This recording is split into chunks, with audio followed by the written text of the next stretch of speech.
Diabetes sugar లెవెల్స్‌ని తగ్గించుకోవడానికి రూపాయి ఖర్చు లేని ఒక అద్భుతమైనటువంటి చిట్కా మీకు చెప్తాను. దాని వెనకాల ఉన్నటువంటి సైన్స్ కూడా నేను వివరిస్తాను చూడండి. మన శరీరంలో ఇన్సులిన్ కంటే కూడా ముందుగా ఇన్క్రిటిన్ అనేటటువంటి ఒక అద్భుతమైనటువంటి హార్మోన్ రిలీజ్ అవుతుంది.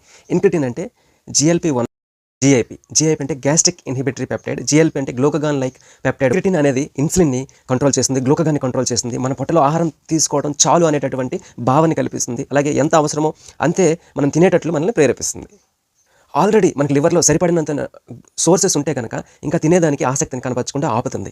తెలిసింది ఏంటంటే ఇంజెక్షన్ ద్వారా అంటే ఇంట్రావెనస్ గ్లూకోజ్ ఇస్తే గ్లూకోజ్ చాలా ఎక్కువగా పెరిగిపోతుంది బ్లడ్ షుగర్. కానీ నోటితో తింటే అంతగా బ్లడ్ షుగర్ పెరగట్లేదు. అంటే మానవ శరీరానికి ఆ పవర్ ఉంది. బరువుని అదుపులో ఉంచేది, షుగర్‌ని కంట్రోల్ చేసేది ఏంటంటే ఇన్క్రిటిన్. అంటే కార్బోహైడ్రేట్స్ తీసుకున్న తర్వాత 20 నిమిషాల తర్వాత ఈ ఇన్క్రిటిన్ రిలీజ్ అవుతుంది. అంటే మనం ఎంత నెమ్మదిగా తింటే మన యొక్క జీర్ణ వ్యవస్థలో ఇన్క్రిటిన్ రిలీజ్ అవ్వడానికి అంత అవకాశం ఉంటుంది. కాబట్టి నెమ్మదిగా తినడం ద్వారా షుగర్ లెవెల్స్‌ని కంట్రోల్ చేసుకోవచ్చు. బరువు ఎక్కువ పెరగకుండా కాపాడుకోవచ్చు. టేస్ట్ చేసుకుని ఆర్టిఫిషియల్ డ్రగ్స్ తయారయ్యాయి. వాడుకుంటే కిడ్నీ ఫెయిల్యూర్ లాంటి సమస్యలు, ప్రమాదకరమైన వ్యాధులు వచ్చే అవకాశం ఉంది. ఎక్కువ రిలీజ్ అవ్వాలంటే ప్లాంట్ బేస్డ్ డైట్ తీసుకుంటే రిలీజ్